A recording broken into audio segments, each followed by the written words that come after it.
If you've been along the Outer Banks, you've probably heard about or even seen our wild horses. Yeah, you can usually see them roaming around on the Shackleford banks. That's in Carteret County. Our photographer, Kenneth Roundtree, takes us behind the scenes and shows us about these wild horses.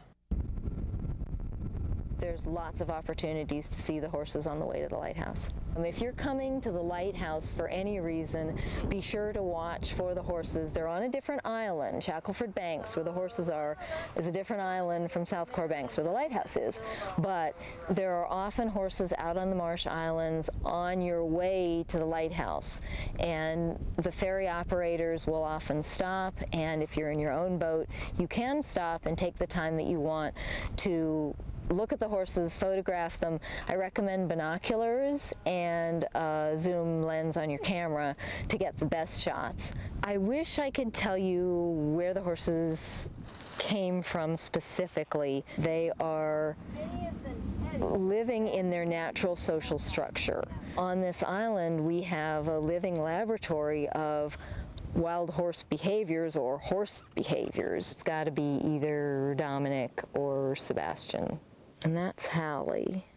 That's Sonny, because I got a glimpse of him. He has a curled ear. We have named the horses. It actually started with Dan Rubenstein at Princeton University. He's a professor who's been studying the horses for years, and his students actually named the horses instead of numbered them.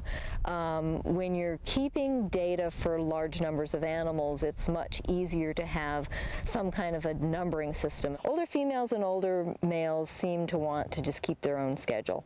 When you know horses over a period of time, they have personalities just like any other animal, and it's nice to be able to refer to them with a name, which is also easier to remember than a number.